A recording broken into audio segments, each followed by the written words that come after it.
Certo, vamos começar com essa embaixada britânica. Pelo que entendi, ela está causando algum tipo de caos no Reino Unido. Então me diga, por que isso é um grande problema?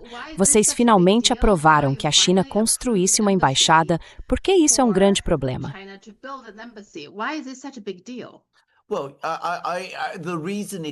Bem, o motivo de isso ser um grande assunto é que na Grã-Bretanha fomos incitados e doutrinados por anos a acreditar que os chineses são nossos inimigos. Quero dizer, isso se tornou uma espécie de meme interminável na nossa mídia. E agora a China está construindo uma embaixada maior, embora nem de longe na escala do que os Estados Unidos estão construindo.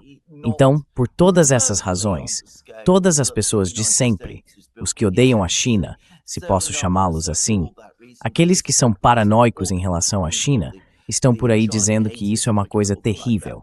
É absolutamente assustador que os chineses estejam construindo uma embaixada. Dizem que é um sinal de que eles vão dominar tudo.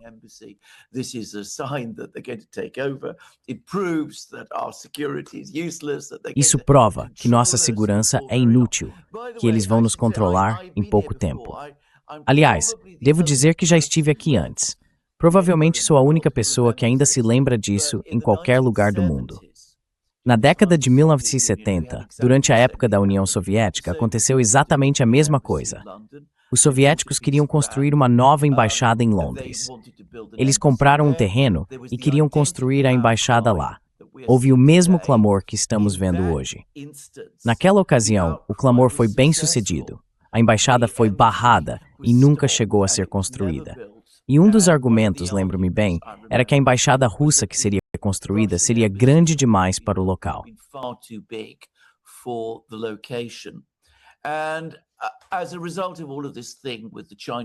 E como resultado de toda essa questão com a embaixada chinesa, por curiosidade, voltei ao local onde os russos queriam construir a embaixada deles. Uma empresa americana construiu um hotel lá, que é cerca de 100 vezes maior do que a embaixada soviética teria sido. Então é isso. Quero dizer, é apenas paranoia, histeria, sentimento anti-chinês, isso simplesmente circula e se espalha. E bem, pelo menos por enquanto, parece que o governo britânico, que tenta lidar com uma situação econômica terrível e entende que as relações com a China precisam ser melhoradas, parece disposto a seguir adiante com isso. Veremos se eles mantêm essa posição.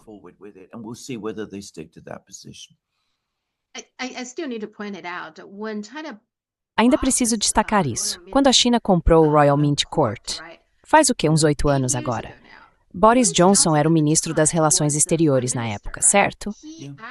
Ele realmente escreveu uma carta para Wang Yi aprovando isso.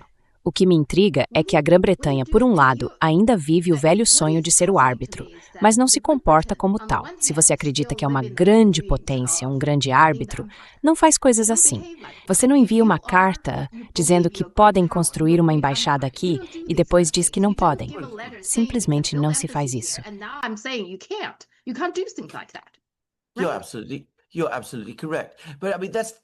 Você está absolutamente certo. Mas quero dizer, é assim que somos no Ocidente.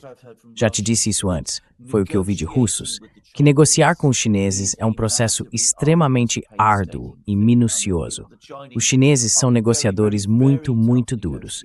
Mas uma vez que se chega a um acordo, o acordo está feito. E ponto final. Já os americanos, e receio que boa parte do Ocidente também, quando chegamos a um acordo, ou neste caso fazemos uma oferta, tratamos o acordo não como o fim das negociações, mas como o começo delas.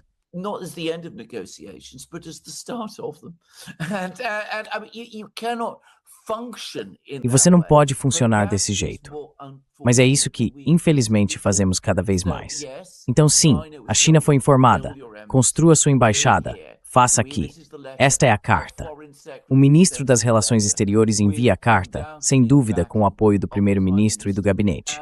A China age com base nisso.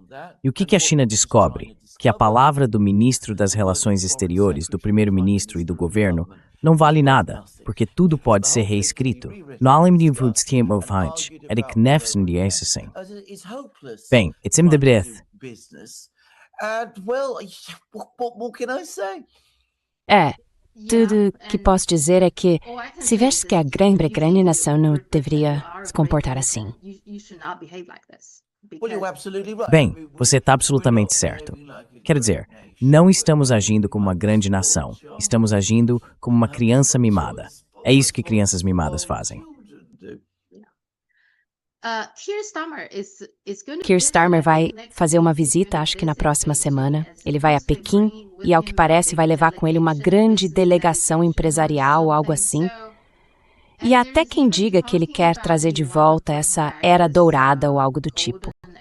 É assim que você vê a situação.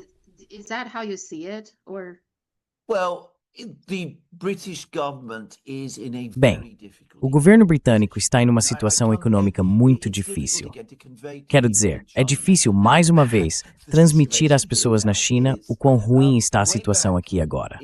Lá atrás, quando David Cameron e George Osborne comandavam as coisas na Grã-Bretanha, eles disseram que o país precisava de um grande investimento e de novas tecnologias para tentar fazer a economia voltar a crescer. A economia britânica basicamente ficou estagnada desde a crise financeira de 2008. Nós nunca realmente nos recuperamos dela. Então, a quem vamos recorrer? As pessoas que têm dinheiro, que têm investimentos, que podem nos ajudar. E sim, nós temos coisas a oferecer a elas. Temos nossas universidades, temos nossa ciência, temos o acesso que podemos oferecer aos mercados europeus. Podemos fazer essas coisas. We can do those things. As we know, everything that went completely off the rails. Como sabemos, tudo saiu completamente dos trilhos por causa da hostilidade em relação à China e da histeria que veio dos Estados Unidos, que as pessoas aqui na Grã-Bretanha absorveram e repetiram sem parar. Então, entra um novo primeiro-ministro. A situação econômica hoje é muito pior do que era na época de David Cameron. Ele tentou de tudo e agora está voltando à mesma solução que David Cameron adotou. Ele vai à China com uma grande delegação e tentará convencer os chineses a voltarem a investir na Grã-Bretanha, da mesma forma que Cameron fez. Se os chineses vão concordar, é claro, é uma questão totalmente diferente. A Grã-Bretanha tem menos a oferecer agora do que tinha há 15 anos. E além disso, a China viu que os britânicos dizem venham negociar conosco, mas depois não cumprem. Eles voltam atrás em tudo isso. Então, na China, será que eles vão confiar em nós?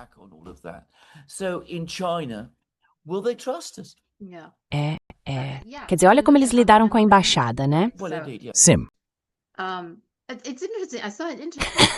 Certo, é interessante. Eu vi uma entrevista com o presidente Johnson. Ele a concedeu à Sky News. Ele falou sobre isso e deixou muito claro que não gosta da localização da embaixada chinesa. Disse que é um lugar muito destacado e que gostaria que a embaixada dos Estados Unidos estivesse lá. Ele disse isso claramente. Sim. Então, quero dizer, os Estados Unidos estão tentando decidir onde as embaixadas devem ser localizadas em Londres. Sim. Sim, Pequim. Agora você está dizendo que a China concordou com isso, porque Pequim está muito ocupada.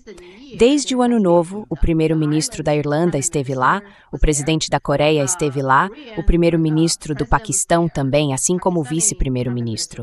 E, claro, Carney, o canadense. E em breve o primeiro-ministro da Finlândia visitará Pequim, e, claro, Keir Starmer, o chanceler alemão Merz.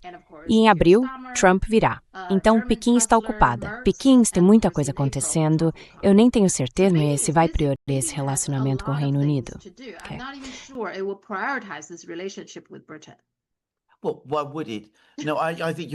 Bem, por que faria isso? Não, acho que você está absolutamente certo. Por que faria isso? Quero dizer, apesar de todos os problemas na Alemanha, a Alemanha ainda tem mais a oferecer do que a Grã-Bretanha. E o relacionamento com a Alemanha tem continuado com sucesso por muito, muito mais tempo, em comparação com o breve ressurgimento das coisas na Grã-Bretanha.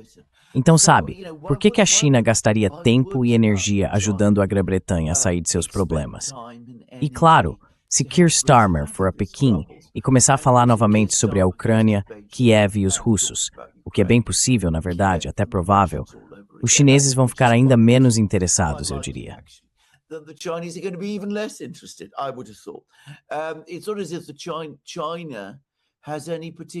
Não é como se a China tivesse algum motivo especial para gostar da Grã-Bretanha, como sabemos.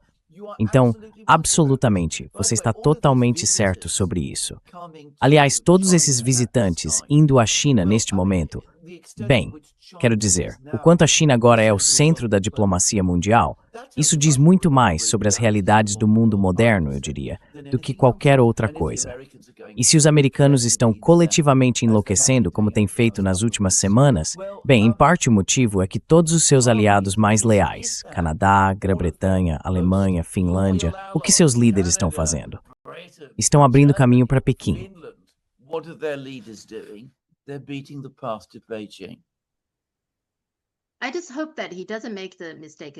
Eu só espero que ele não cometa esse erro de novo, porque da última vez que falaram sobre essa era dourada foi em 2015. Faz 10 anos. E veja a China agora em comparação com 10 anos atrás.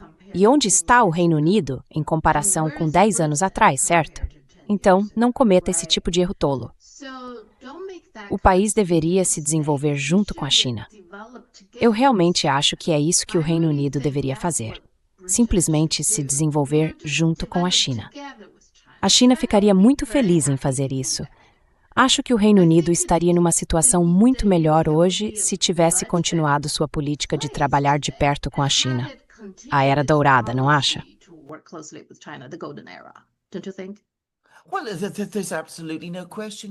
Bem, não há absolutamente nenhuma dúvida sobre isso. Quero dizer, a Grã-Bretanha ser horrível com a China não vai impedir o progresso chinês. É absurdo pensar que isso possa acontecer. Enviar a frota britânica para a região Ásia-Pacífico? Bem, com a marinha chinesa agora 2 vezes maior que a americana, os chineses não vão tremer de medo por causa disso. Eles não vão mudar suas políticas por conta disso. Quero dizer, você falou sobre a Grã-Bretanha querer ser uma grande potência. Antes de tudo, nós não somos uma grande potência. E quanto mais rápido entendermos e aceitarmos isso, melhor será para nós. Mas esse não é um comportamento de grande potência. Isso apenas expõe ao mundo o fato de que não somos uma grande potência.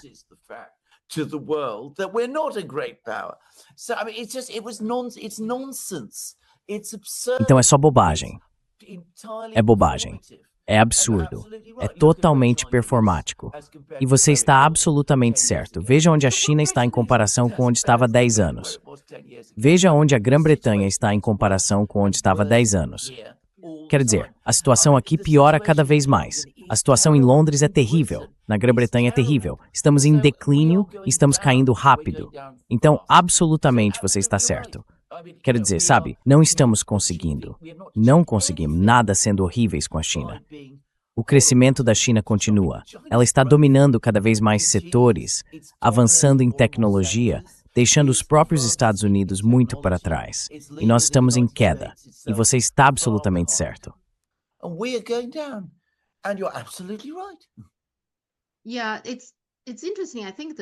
Sim, é interessante. Acho que o Ocidente ainda não entende muito bem a China. Eu estava lendo um artigo em chinês sobre os 4 anos em que Biden esteve no cargo. Uma das coisas que ele fez foi o CHIPS Act, e ele achava que poderia reforçar o controle sobre os chips e, de alguma forma, controlar a China, impedir que a China avançasse. Mas uma coisa que o governo chinês descobriu, de forma surpreendente, foi que havia várias empresas dentro da China que não queriam apoiar os fabricantes nacionais de chips. Elas sempre quiseram comprar os estrangeiros, os dos Estados Unidos. Mas agora elas não têm escolha.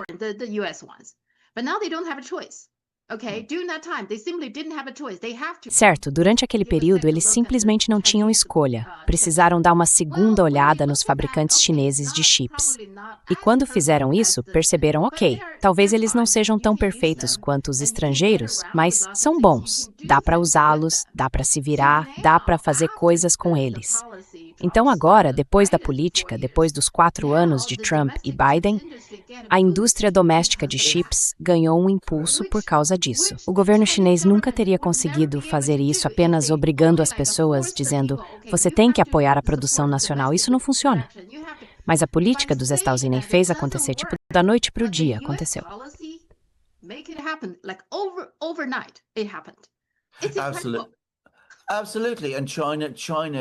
Com certeza. Com certeza. E a China é o país que está melhor posicionado, praticamente em todos os lugares, para se adaptar. Os americanos sempre superestimam suas vantagens tecnológicas. Eles imaginam que estão muito à frente de todo mundo em tecnologia. Não estão. Na verdade, já faz muito, muito tempo que não estão. E ainda não conseguem aceitar o fato de que a China agora tem uma base científica e tecnológica enorme, maior, muito maior em escala do que a dos americanos.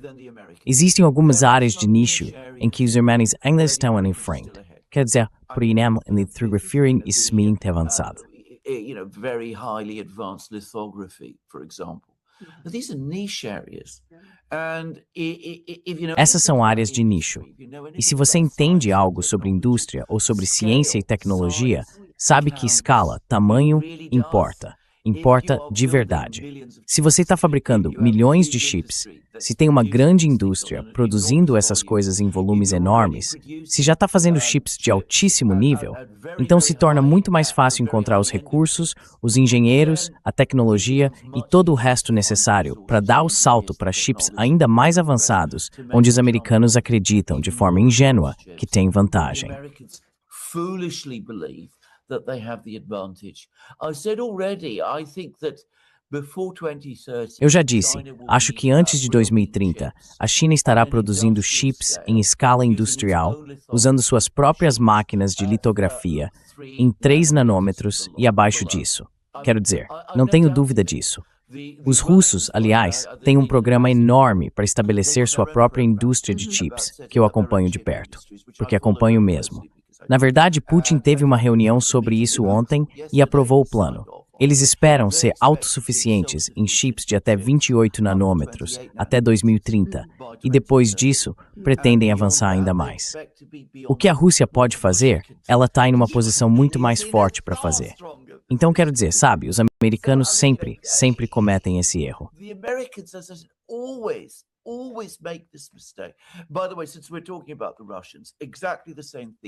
Aliás, já que estamos falando dos russos, exatamente a mesma coisa aconteceu com os produtos aeroespaciais.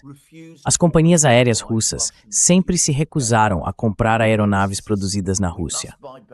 Elas sempre insistiam, precisamos comprar Boeings, precisamos comprar Airbuses. Isso acabou. Então agora elas precisam produzir as próprias aeronaves e de repente descobriram, bem, nós conseguimos. Conseguimos fabricar aviões, conseguimos fabricar motores de avião. Temos os engenheiros, os projetistas e o espaço nas fábricas. E a China vai ser exatamente igual, só que em uma escala 10 vezes maior. E talvez muito mais do que 10 vezes maior. Os americanos simplesmente não entendem isso.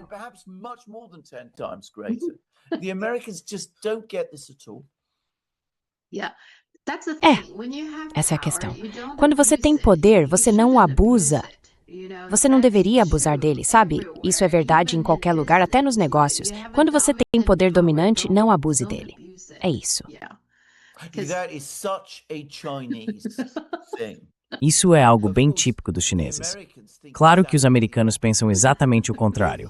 Se você não usa seu poder, então está sendo ingênuo.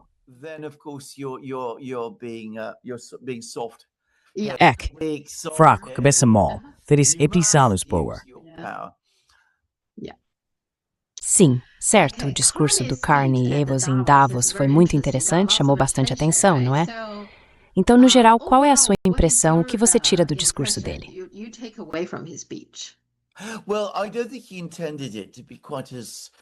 Bem, não acho que ele pretendesse atrair tanta atenção quanto acabou atraindo.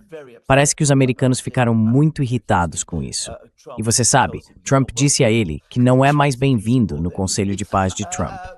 Então, quero dizer, os americanos ficaram insatisfeitos. Suspeito que algumas pessoas na Europa também não tenham ficado felizes com isso. Porque o que Carney fez, e lembre-se, ele não é, por formação, um político. Ele tem sido um banqueiro central. Foi, acho eu, tentar justificar diante de Trump porque foi à China e está tentando reavivar o relacionamento com a China. Mas nesse processo, ele falou demais. Ele disse, bem, você sabe essa ordem internacional baseada em regras, sobre a qual temos falado todos esses anos.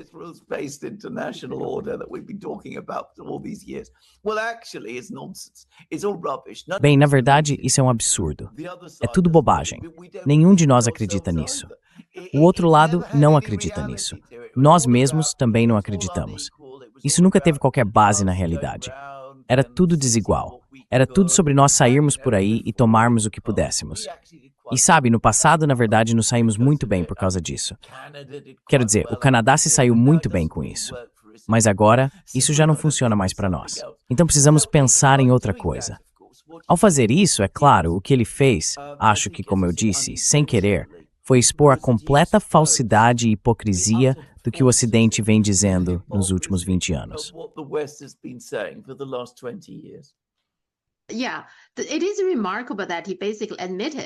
Sim, é notável que ele basicamente tenha admitido que o sistema, a ordem internacional baseada em regras, funciona para eles, para o Ocidente. E ele basicamente admitiu que isso é muito hipócrita, um duplo padrão, é meio que convenientemente pró-Ocidente na forma como é aplicado, certo?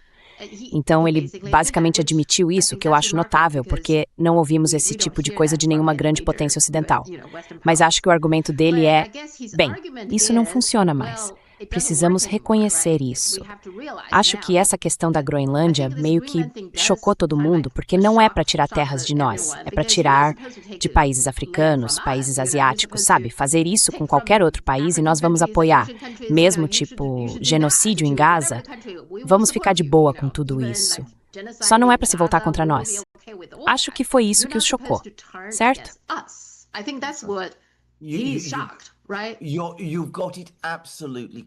Você está absolutamente certo. Quer dizer, o que ele basicamente está dizendo é que, sabe, todos nós sabemos que é tudo uma bobagem. Isso nunca se aplicou a ninguém.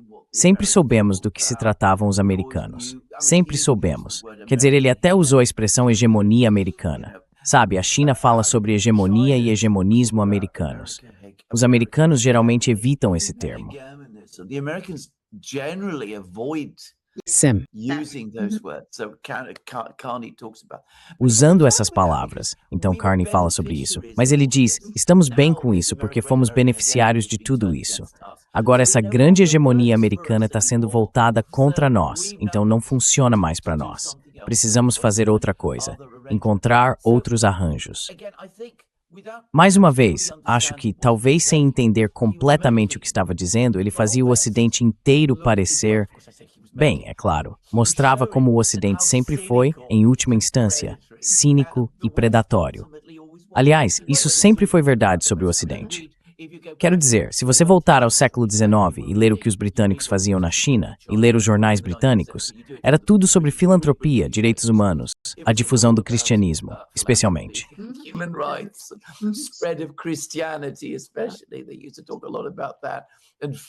Eles costumavam falar muito sobre isso e sobre o livre comércio. Tudo era feito para o bem e o benefício dos chineses, que supostamente não conseguiam entender todas as coisas boas que pretendíamos para eles. E bem, é claro, o povo chinês sabe melhor. Eles sabem que nunca foi assim. Mas é isso que o Ocidente sempre faz. Quero dizer, o Ocidente sempre gosta de embalar suas atividades predatórias, seu imperialismo, vamos chamá-lo assim, em um embrulho bonito. E, assim como os britânicos fizeram, os americanos fizeram, os europeus fizeram. E aqui, de repente, aparece alguém, o primeiro-ministro do Canadá, dizendo que tudo era falso. Todos nós sabíamos que era mentira. Sempre foi mentira. Mas, como eu disse, isso não funciona mais para nós, porque agora os americanos estão vindo atrás de nós. Então vamos parar de falar sobre isso. Vamos começar a procurar novos amigos.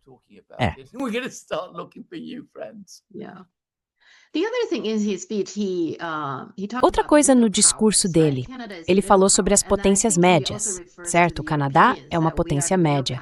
E acho que ele também se refere aos europeus, que nós somos as potências médias. Ele está convocando as potências médias a basicamente se unirem, porque ele entende, ele admitiu que as grandes potências têm os meios e podem seguir sozinhas. Eles basicamente admitiram que não precisam de nós.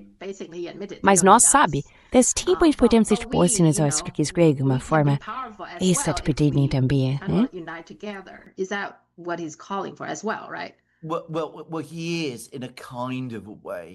Bem, de certa forma, ele é. Quero dizer, ele está tentando fazer parecer um pouco com o Canadá e os outros, como se pudessem, de alguma forma, oferecer algum tipo de equilíbrio. Não acho que ele realmente acredite nisso, porque isso simplesmente não vai acontecer. Quero dizer, a ideia de que o Canadá e as outras potências de nível médio, e claro, por isso ele quer dizer os europeus, e o Canadá, que ainda está muito voltado para o Ocidente, poderiam desempenhar um papel ativo como grupo entre os americanos, os chineses e os russos. Não acho que ninguém acredite seriamente nisso, mas soa atraente ou foi feito para soar atraente. Or was intended to sound attractive. And again, it sort of excuses. It's intended E novamente, é uma forma de tentar justificar o que algumas pessoas no Ocidente veem como uma traição. O que ele fez quando foi à China, fechou todos aqueles acordos e disse todas aquelas coisas. Ele disse, sabe bem, precisamos trabalhar juntos porque já não somos mais o Ocidente. Não somos mais o Ocidente coletivo. Estamos nos fragmentando. Os americanos são apenas outra grande potência predatória. Precisamos nos proteger deles e também devemos nos unir. Embora, na verdade, o que estamos realmente fazendo seja colocar uma grande potência contra a outra, que é o que tudo isso realmente significa. Lembre-se do que eu sempre disse. No Ocidente, sempre pensamos em termos de dinâmicas de poder. É sempre sobre isso, invariablmente. Nunca é sobre outra coisa. invariably, it is never about anything else. E mesmo quando ele fala sobre isso, se você não está à mesa, estará no cardápio. Isso claramente significa que os europeus e os canadenses provavelmente sentem que agora estão no cardápio. Mas ele não está. A sugestão dele é: vamos voltar a estar à mesa. Se nos unirmos, não estaremos no cardápio. Acho que, fundamentalmente, essa é uma suposição falha, de que sempre há um cardápio e pessoas à mesa. Se você quer que o Canadá nunca esteja no cardápio, acabe com o cardápio, certo? Todos deveriam estar à mesa. Não acho que era isso que ele queria dizer. You're completely correct. That's exactly, you've got it exactly. I mean, Você está completamente certo. Você entendeu exatamente. Quero dizer, é uma abordagem fundamentalmente errada das relações internacionais. Ela fazia sentido nos conflitos entre as potências europeias, que continuaram até a Segunda Guerra Mundial e levaram às guerras mundiais. Mas faz cada vez menos sentido no mundo moderno.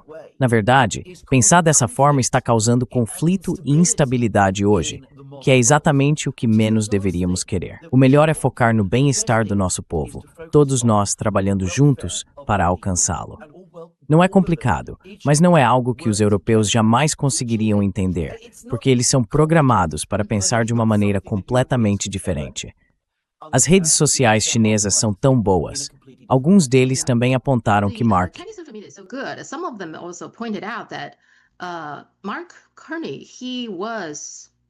Carney, ele foi presidente do Banco Central tanto do Canadá quanto da Grã-Bretanha, certo? O Banco da Inglaterra. Então ele faz parte do establishment central. Parte do motivo pelo qual ele está tão incomodado com Trump é possivelmente a investigação de Trump sobre Jerome Powell, certo? Porque na visão dele isso realmente prejudica o Banco Central. Mesmo que esse talvez não seja o verdadeiro propósito de Trump, ao fazer isso, investigar Jerome Powell, acho que não só ele, mas os bancos centrais do mundo todo estão um pouco preocupados com isso. Sabe, o que está acontecendo com o Federal Reserve? Fazer algo assim. E certamente Mark Carney está preocupado. Vindo desse círculo, ele definitivamente não está satisfeito com isso, embora nunca tenha dito. Acho que há algo nisso também. Você não acha? I've no doubt that there is a lot to it. I mean, central banks Não tenho dúvida de que há muito por trás disso. Quero dizer, os bancos centrais e os banqueiros centrais formam uma classe distinta. Novamente, isso é algo que pode ser difícil para as pessoas na China entenderem. Acho que se chama Banco Popular da China. Simplesmente não funciona dessa maneira. Nunca fez parte, você sabe, do clube, como todas essas pessoas fazem parte. Mas todos eles se conhecem, todos se reúnem entre si. Mark Carney conhece bem Jerome Powell. Eles quase certamente são amigos. E ele vê isso como um ataque a esse clube.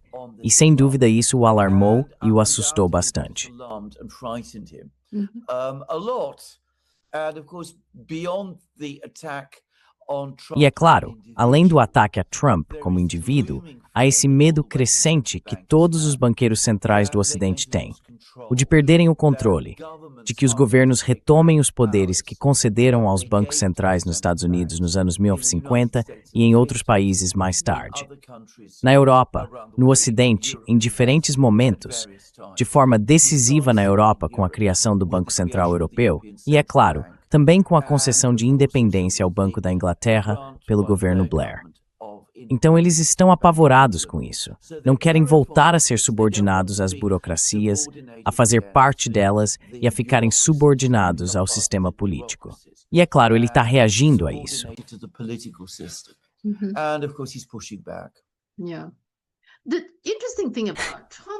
Sim, o interessante sobre o Trump é que às vezes ele faz coisas que, na verdade, eu acho que têm uma certa validade, como no caso do Federal Reserve.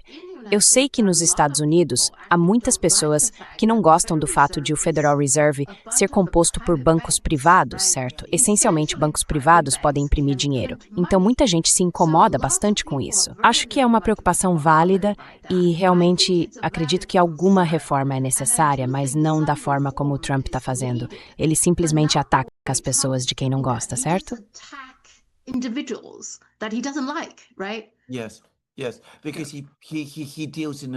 Sim, sim, porque ele lida com uma forma muito personalizada de fazer política. Ele não é alguém cuja mente consiga enxergar as coisas de maneira estrutural. E esse é o problema dele.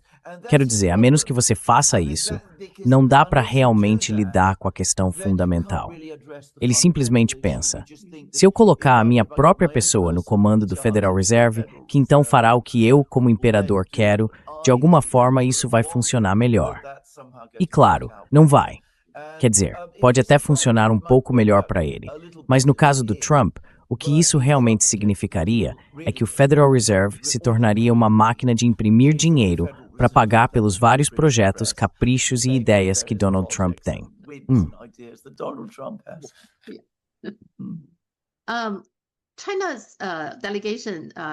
O chefe da delegação da China, He Lifeng, o vice-primeiro-ministro, também fez um discurso. Ele não recebeu tanta atenção quanto o de Carney, mas, ainda assim, a mensagem da China é muito clara.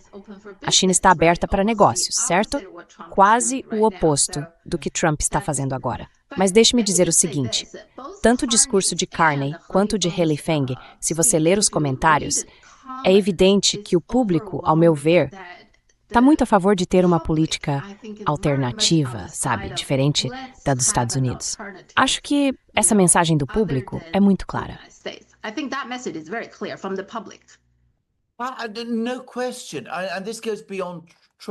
Bem, sem dúvida. E isso vai além de Trump. Quero dizer, as pessoas podem cada vez mais afirmar que o sistema que temos no Ocidente simplesmente não está funcionando. Seja o que for que ele tenha alcançado nos 30 anos após a Segunda Guerra Mundial, vimos um crescimento econômico muito rápido no Ocidente e um enorme aumento no padrão de vida.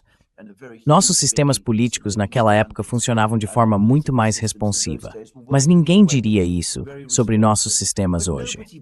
Estamos nos tornando cada vez menos iguais. A riqueza está se concentrando cada vez mais. Os padrões de vida estão estagnados. Temos desindustrialização em um número crescente de países.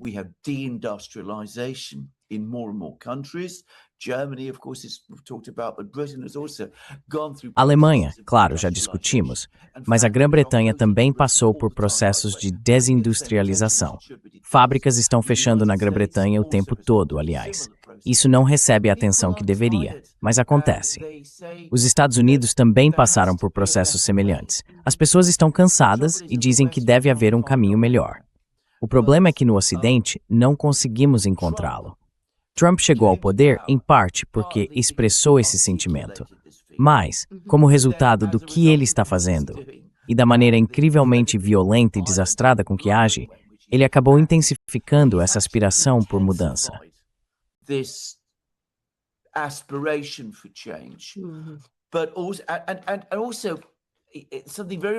E também, algo muito notável, ele deu a isso um tom anti-americano que está ficando cada vez mais forte. As pessoas estão dizendo cada vez mais que não é apenas o Trump, é a América como um todo, que é um país incrivelmente perigoso e instável. Houve um artigo no Financial Times de um comentarista de quem eu não gosto nem um pouco, aliás, Janan Ganesh. Ele é extremamente convencional, quero dizer, o mais convencional possível. E ele falou sobre os Estados Unidos como essa superpotência rebelde e em declínio, se debatendo em todas as direções. Esse é o tipo de coisa que nós poderíamos ter dito, mas ele certamente não estaria falando assim, sabe, há 2 anos, quando Joe Biden estava na Casa Branca. 2 years ago when Joe Biden was in the White House. Certo, o Macron virou praticamente uma piada agora. Não sei o que está acontecendo com ele usando óculos escuros. Parece que ele tem algum problema nos olhos, mas isso só piora, né? Então, qual é exatamente a mensagem dele? Não está claro para mim. Ele está completamente perdido. O que você acha disso? Well, he is all over the place. Bem, ele é completamente inconsistente. Veja, em certo nível, e eu já disse isso muitas vezes sobre o Macron, ele é um homem inteligente, se você lê seus discursos. Se você observar como ele fala, muitas vezes ele articula pensamentos e ideias que estão em um nível intelectual completamente diferente de todos os outros líderes do Ocidente. Essa é uma das razões pelas quais, aliás, eles não gostam fundamentalmente dele. Mas sua incrível vaidade sempre atrapalha. E, ao mesmo tempo, embora seja muito inteligente, ele também é muito inconstante e infiel. Ele muda de posição o tempo todo. E é preguiçoso. Basicamente, ele é basicamente muito preguiçoso. Ele não se senta e faz o que eu não tenho absolutamente nenhuma dúvida de que Xi Jinping faz, que é trabalhar duro com seus assessores para desenvolver um programa adequado sobre qualquer coisa, sabe? Como criar máquinas de litografia ou algo do tipo.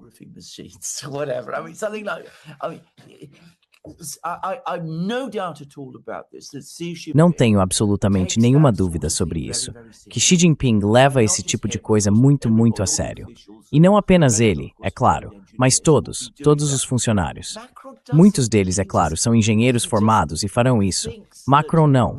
Ele simplesmente acha que palavras são suficientes para alcançar mudanças por si mesmas. Ideias, as grandes ideias que ele tem. E claro, além disso, ele é incrivelmente agressivo. Ele diz algo que parece conciliador e, no dia seguinte, muda completamente e diz algo absolutamente terrível sobre você. Ele já fez isso em relação à Rússia, já fez isso em relação à China, já fez isso com todo tipo de gente. Então, no fim das contas, ninguém confia nele e ninguém o leva a sério.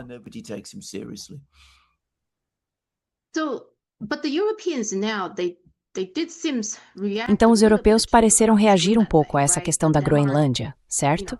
A Dinamarca reagiu um pouco, dizendo que vai vender a dívida. E acho que um fundo sueco já vendeu uma parte. Na verdade, isso causou 2 dias de pânico no mercado. Então, Trump disse que, tudo bem, não vai impor as tarifas. Trump recuou um pouco. Parece-me que a Europa ainda tem ferramentas para resistir a Trump, certo? Se eles se unirem, ainda tem cartas que podem jogar. Mas parece que não tem confiança suficiente para jogá-las.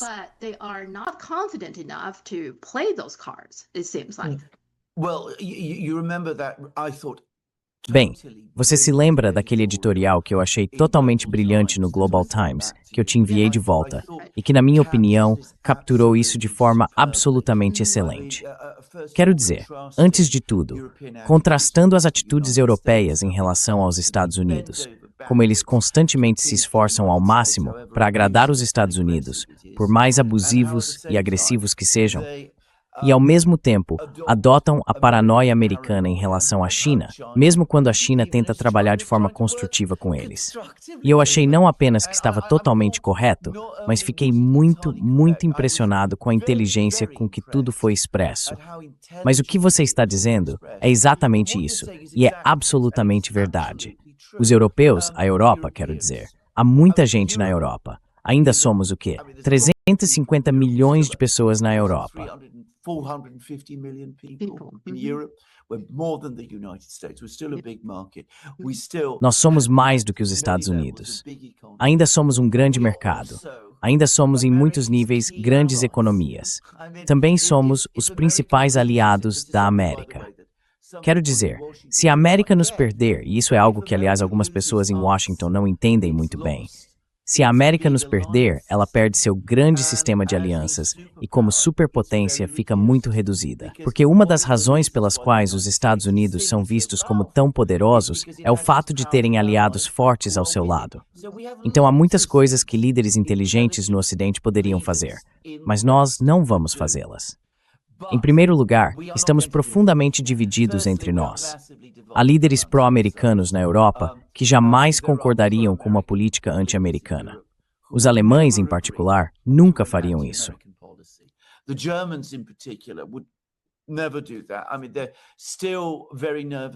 Quer dizer, eles ainda estão muito nervosos com isso.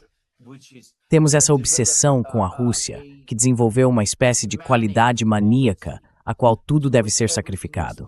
E precisamos que os americanos estejam envolvidos para enfrentar os russos, porque os russos ainda são uma grande potência. Eles podem não ser tão poderosos quanto os americanos, podem não ser tão poderosos quanto a China, mas são muito, muito mais poderosos do que os países europeus individualmente, ou mesmo juntos, em termos militares. Então queremos que os americanos estejam envolvidos, porque negociações com os russos, isso não é algo em que alguém já tenha realmente pensado. Não é algo por qual estejamos preparados. Às vezes se sugere que nomeemos um principal negociador para lidar com os russos, mas nem conseguimos chegar a um acordo sobre quem seria essa pessoa. But we can't even agree on who that is. And some of the people who are proposed are so extremely... E algumas das pessoas que estão sendo propostas são tão extremamente anti-Rússia que é difícil imaginar que elas levariam isso adiante. Então, por todas essas razões, e como resultado das nossas próprias políticas, aumentamos nossa dependência, não apenas dos americanos, não apenas em termos de segurança militar, mas de várias outras formas também. Dependemos totalmente dos americanos para computação em nuvem, por exemplo. Quero dizer, se os americanos desligassem o sistema, o que aconteceria? Não sei o que aconteceria, mas tenho certeza de que seria algo grande se os americanos parassem de exportar GNL para a Europa.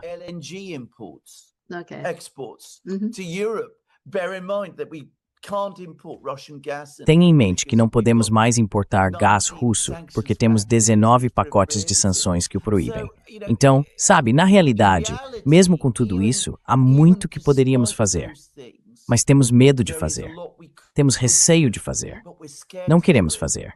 E se fizéssemos, se começássemos a vender títulos do Tesouro, se começássemos a confiscar empresas americanas, se começássemos a fazer essas coisas contra os americanos, então as pessoas na Europa diriam "Entemi sulavasixu", and it's that's the road to internet.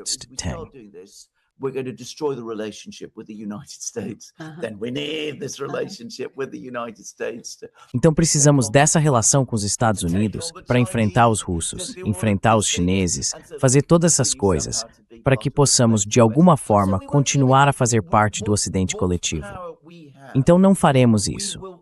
Qualquer poder que tenhamos, permitiremos, continuaremos permitindo que se esgote. Quero dizer, o sentimento de desmoralização na Europa, a sensação de que a Europa está em um estado de total degradação política. Novamente, é difícil para as pessoas na China entenderem. É preciso voltar ao colapso da China, digamos, na década de 1920, sabe? O período dos senhores da guerra.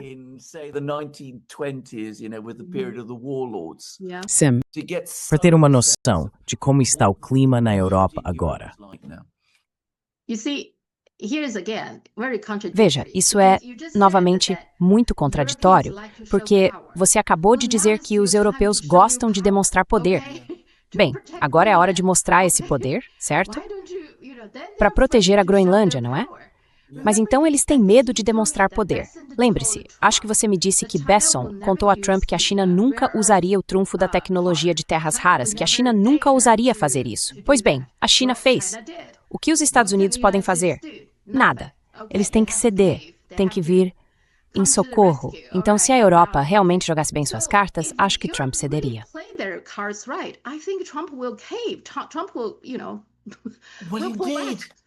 Trump vai, você sabe. Bem, de fato, não só isso. Não só isso. Quero dizer, você pode dizer a si mesmo, veja, vou ceder agora porque não tenho escolha. Quero dizer, eu não posso.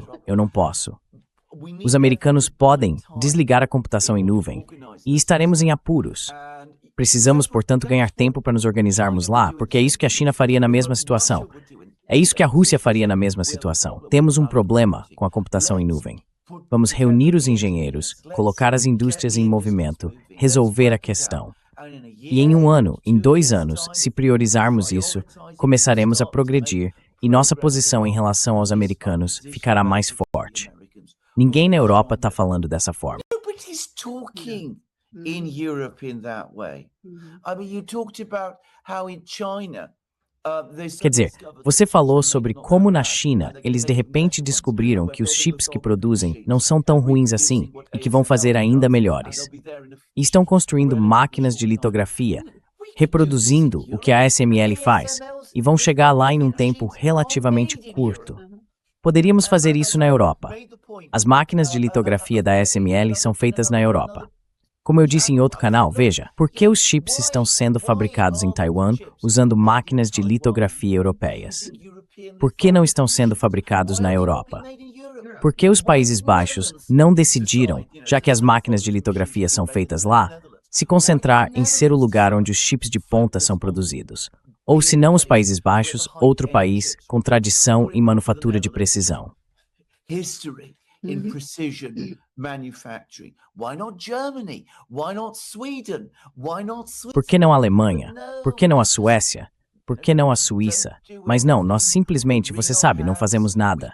Ficamos de mãos atadas, lamentamos juntos, dizemos que os americanos estão sendo horríveis conosco, mas voltamos, e voltamos por mais.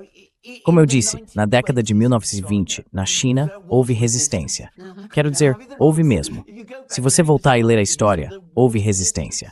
4 de maio foi quando Zhou Enlai e Mao Zedong, e dentro do Kuomintang, estavam se organizando, procurando um caminho de volta. Assim que ele apareceu, bem, nós não temos nada. Estamos, de certo modo, em uma posição psicologicamente muito pior do que a China estava na década de 1920.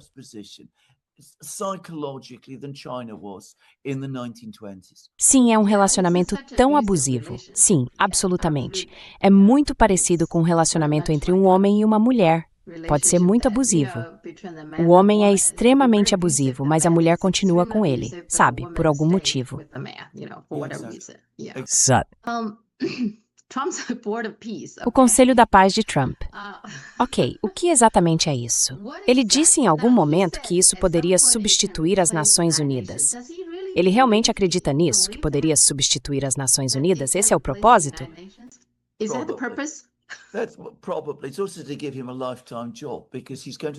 Provavelmente.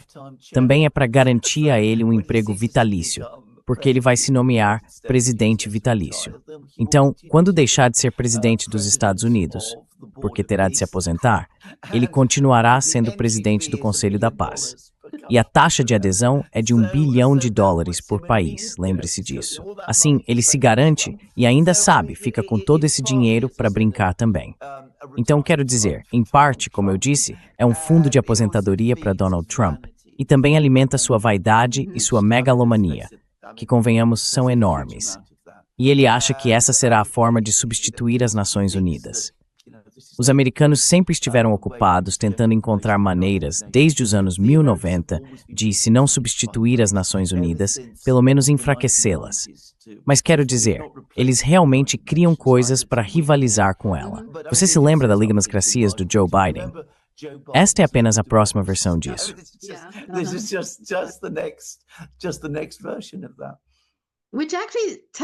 O que isso realmente me diz é que as Nações Unidas, com todas as suas falhas, talvez, relativamente falando, ainda sejam uma boa organização para se ter. Ainda acho importante ter uma que funcione. Sem dúvida alguma. Mas o problema com as Nações Unidas, do ponto de vista americano, é que China e Rússia têm poder de veto no Conselho de Segurança. É por isso, na verdade, que eles não gostam das Nações Unidas. Sabe, John Bolton, que foi embaixador de George W. Bush, disse que, na opinião dele, o Conselho de Segurança deveria ter quantos membros? Os Estados Unidos.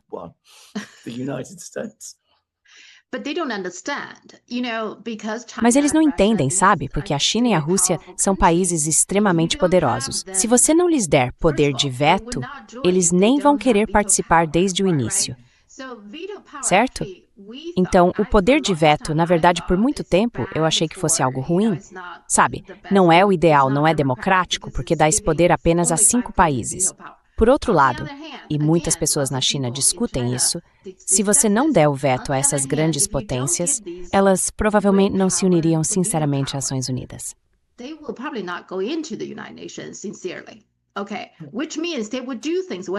Certo. O que significa que eles fariam o que quisessem.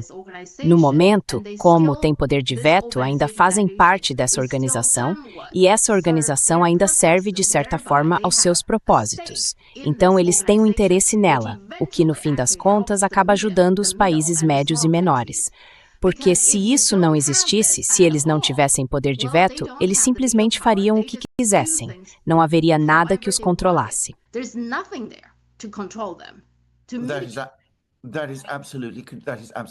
Isso está absolutamente correto. Quero dizer, se não houvesse poder de veto, especialmente considerando que as Nações Unidas têm sede em Nova York, os americanos muito rapidamente assumiriam o controle total, e isso se tornaria apenas mais um instrumento da política externa dos Estados Unidos. Perderia toda a credibilidade internacional. Quero dizer, desmoronaria muito rapidamente. Aliás, os argumentos que você acabou de apresentar foram os mesmos feitos na época em que as Nações Unidas foram criadas. E a pessoa que insistiu que deveria haver um poder de veto foi Joseph Stalin. A questão é que os americanos reconheceram a força do argumento dele e concordaram. Eles disseram, sabe, se não tivermos poder de veto, isso aqui não vai funcionar. Não. Eles simplesmente não vão funcionar nisso, sabe? Eles fariam o que quisessem, eles não podem. Carney acabou de dizer que eles não podem, certo? Então...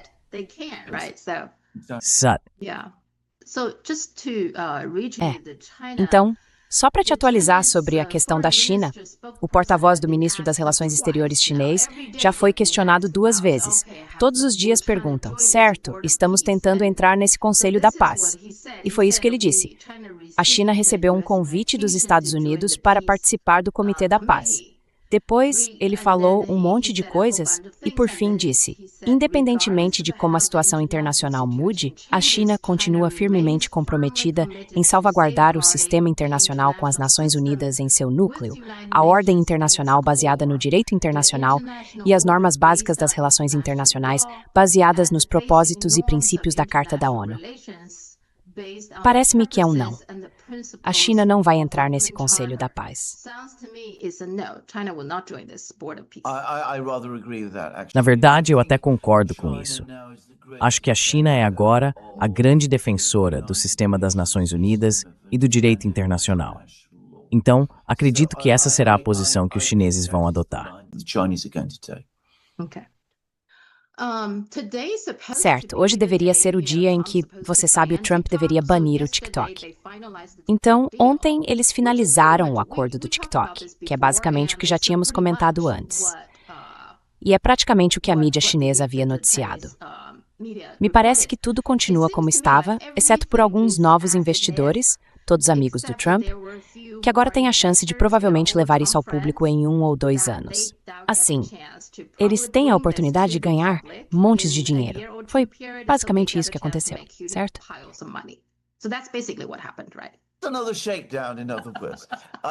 Em outras palavras, mais uma extorsão.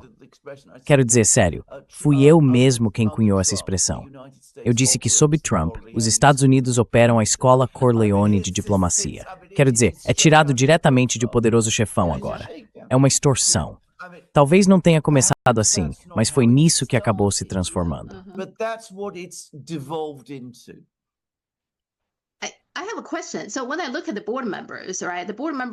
Tenho uma pergunta. Quando olho para os membros do conselho, são 7. Eles são representantes dos investidores. Então, olhando para os investidores, TPG Global, Tiahan International Group, Silver Lake, DXC Technology, Oracle e MGX. E, claro, O CEO Chow. Antes de tudo, a MGX nem é uma empresa sediada nos Estados Unidos. É um fundo de investimento baseado nos Emirados Árabes Unidos. E a Oracle, por exemplo, qualquer uma dessas empresas, Silver Lake ou Oracle, qualquer uma delas poderia, a qualquer momento, ser vendida ao investidor chinês. Então isso realmente não garante nada, não é? So it doesn't guarantee anything, isn't it? It's stupid. É estúpido. É estúpido. Bem, como eu disse, se você está analisando as coisas estrategicamente, você está absolutamente certo. Quero dizer, se você está olhando para isso de forma estratégica, não estaria encerrando ou tentando fazer isso com o TikTok. Mas, como eu disse, se for uma extorsão, se for apenas uma maneira de fazer com que muitas pessoas amigas do presidente ganhem muito dinheiro, então faz um certo sentido, suponho. Se você adota a filosofia de governo do Al Capone, então, como eu disse, faz todo sentido. Sim, muitas coisas agora acho que é só para aparecer. E por trás do espetáculo tem gente ganhando dinheiro. Exatamente. Vou dizer o seguinte, até que ponto o próprio Trump se senta e pensa nas coisas dessa maneira ou está sendo manipulado pelas pessoas ao seu redor? Essa é a única coisa, a única pergunta que não consigo responder. Mas como sempre digo, isso faz alguma diferença no fim das contas?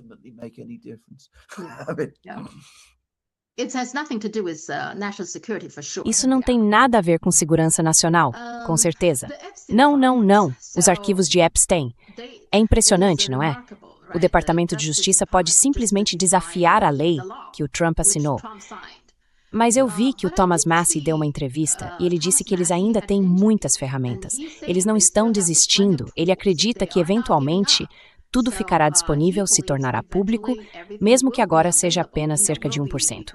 Enquanto isso, ainda há drama acontecendo, que as pessoas provavelmente nem percebem. Os Clintons, por exemplo, estão sendo intimados a prestar depoimento. E até agora, não apareceram. Então, eles estão acima da lei.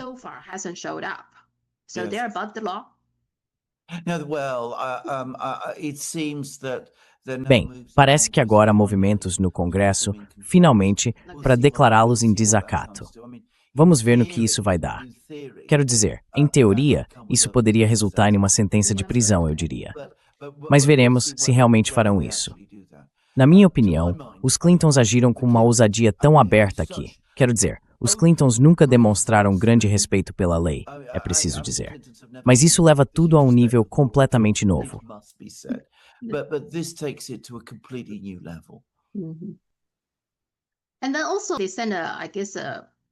E então eles também enviaram, pelo que entendi, um pedido a um juiz. Eles queriam que o juiz nomeasse um perito para supervisionar a divulgação dos documentos. Mas o tribunal basicamente rejeitou isso. Bem, não totalmente. O juiz disse, eu não tenho autoridade para fazer isso. Agora, segundo Massie, ele disse, nós não dissemos que temos autoridade. O que o juiz disse foi, vocês não têm essa autoridade. E Massie respondeu, nós não dissemos que temos autoridade. Estamos solicitando, estamos pedindo que o senhor faça isso. Então, como advogado, como você vê essa situação se desenrolando?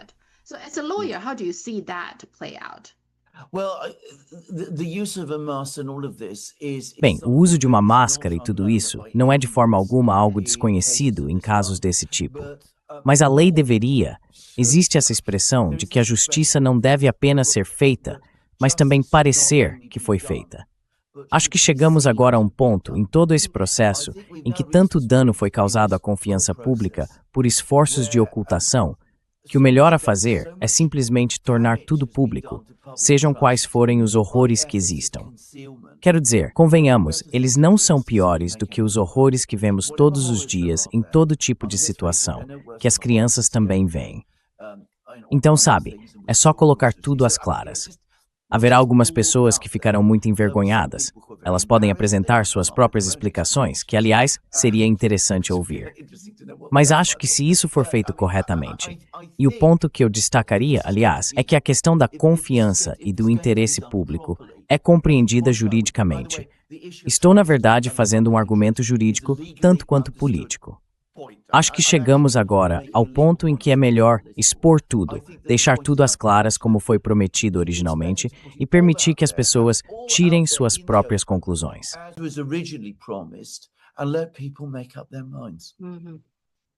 Ro Connor and both Thomas Massey Ro Connor e Thomas Massey, ambos, disseram algo assim: bem, não está nem claro para mim que mesmo que tudo venha à tona, essas pessoas serão responsabilizadas criminalmente. Não está nem claro.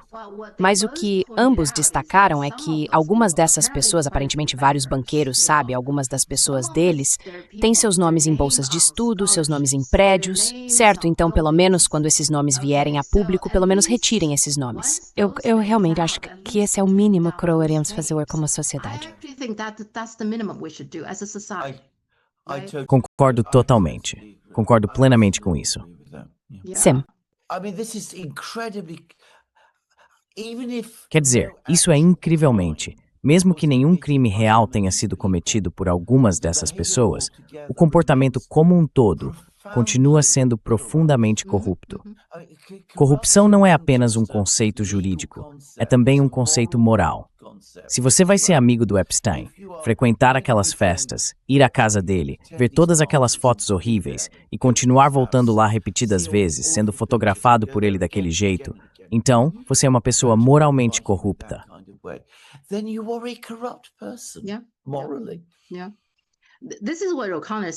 Sim, foi isso que O'Connor disse. Acho que ele resumiu muito bem. Ele disse que o ponto importante, o motivo pelo qual ele está se esforçando tanto para divulgar o arquivo, é que o propósito disso é forçar um acerto de contas neste país. Na visão dele, é o maior escândalo em 100 anos, revelando o quão doente é a nossa cultura de elite, como eles usam as pessoas para sua própria satisfação. Eles acham que podem simplesmente abusar dessas garotas e nada vai acontecer. Se esse tipo de cultura se espalhou pelo país, eles precisam ser envergonhados. Eu realmente acho que é isso.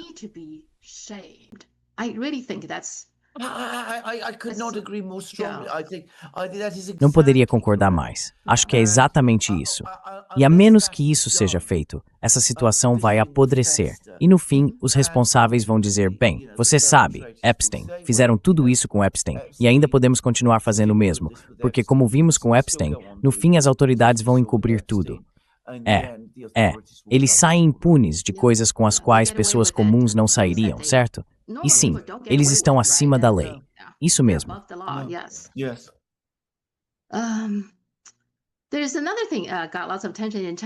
A outra coisa que chamou muita atenção na China há um ranking universitário, o ranking da Universidade de Leiden. Quero dizer, eu não dou muito peso a esses rankings, porque no passado todos os rankings do Ocidente, na minha opinião, superestimavam as universidades dos Estados Unidos. Mas, de qualquer forma, este surpreendeu todo mundo. Ele se baseia no número de artigos publicados e em suas citações. Então, com base nesses dois critérios, entre as 25 melhores, apenas 6 são universidades não chinesas. A Universidade de Harvard ficou em terceiro lugar, que acho que até surpreendeu as pessoas na China. Houve muita discussão sobre, né?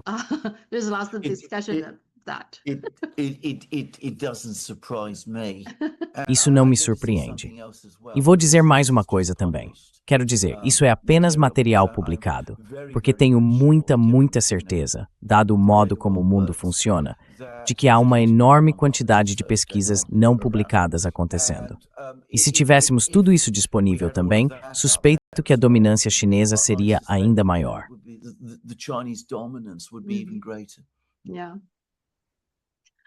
Mas, em geral, eu acho que as universidades dos Estados Unidos são superestimadas. Teresa.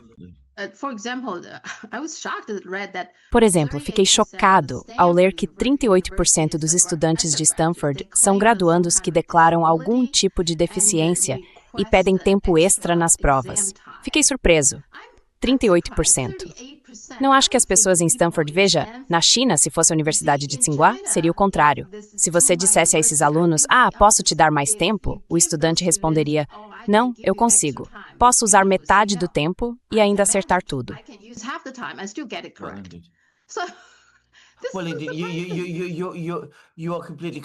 Bem, você está completamente certo. Posso dizer uma coisa?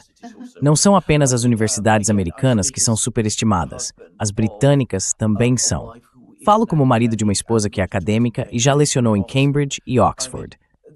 Elas são muito boas, mas não tão boas quanto muita gente pensa, só para deixar claro. E sabe, se estamos falando de rankings internacionais, a Universidade Estatal de Moscou ficou abaixo da Universidade de Reading. A Universidade de Reading, no Reino Unido, é uma boa universidade, mas não é comparável à Universidade de Moscou. É simplesmente absurdo pensar que seja. Essas coisas sempre foram distorcidas, e por todos os motivos habituais que conhecemos. Mas neste momento em particular, não há dúvida de que as universidades chinesas estão se tornando cada vez mais dominantes. Chinese universities are becoming increasingly dominant. And it's exactly as you said. I mean, China, first of all, is a culture. E é exatamente como você disse. Quero dizer, a China, antes de tudo, é uma cultura que valoriza o aprendizado e o conhecimento mais do que qualquer outra.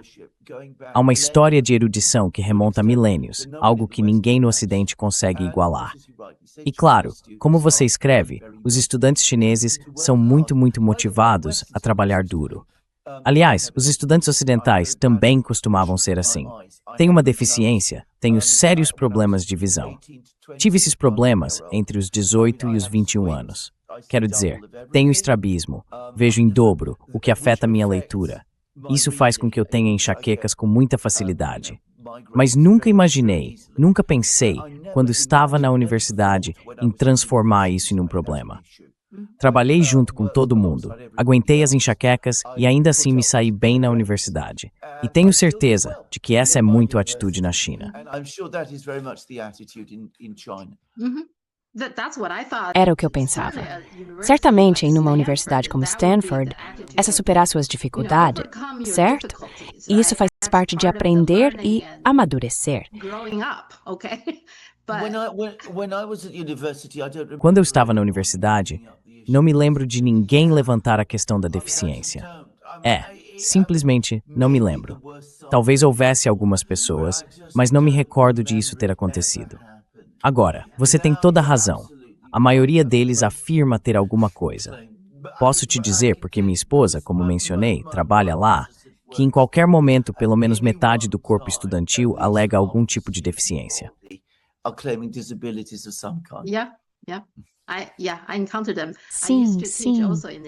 Sim, eu passei por isso. Eu costumava dar aulas na universidade e uma vez foi particularmente ruim. Era uma aula de 75 minutos. E depois que comecei, as pessoas continuavam entrando, trazendo café e bagel, saindo e voltando. Depois de uns 10 ou 15 minutos disso, pensei, não dá para ensinar assim. Então, finalmente, eu disse algo. Falei, olha, são só 75 minutos. Se eu consigo chegar na hora e não preciso ir ao banheiro nesse tempo...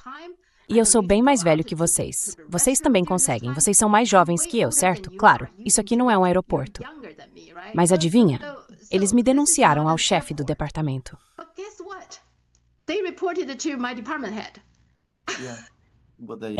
Pois é. Aí está. Não, acho que fariam isso aqui também. Fariam isso também, com certeza. Eles exigiram que eu me desculpasse. Eu não citei nomes. Sabe, eu não queria constranger nenhum aluno em particular. Eu só estava dizendo, de modo geral, que precisamos respeitar o tempo de todos, certo?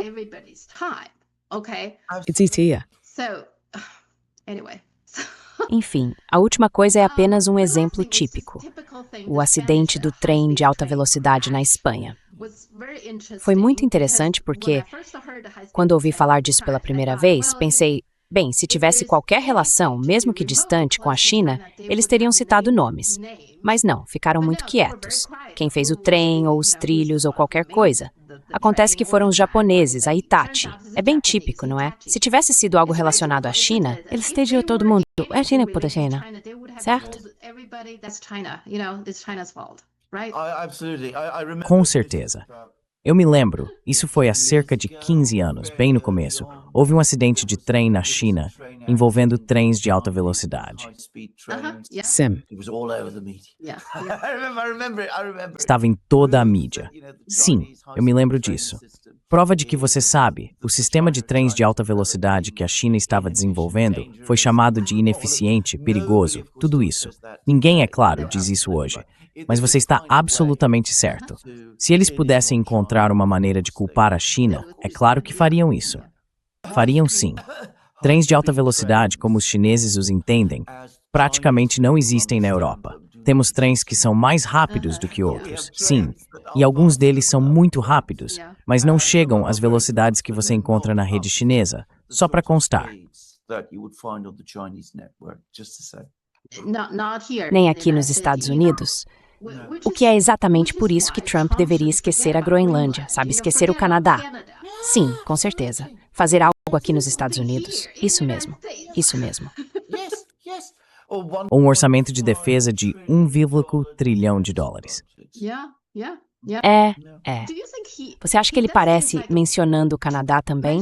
Então você acha que ele também não está desistindo do Canadá? Acha mesmo? Acho que não. Tenho certeza de que ele vai voltar. Aliás, não acho que a questão da Groenlândia esteja resolvida. Acho que os europeus cederam bastante por causa, você sabe, das bases soberanas e tudo mais. Mas conhecendo o Trump, em algumas semanas ele vai voltar e exigir mais. Quero dizer, é sempre assim.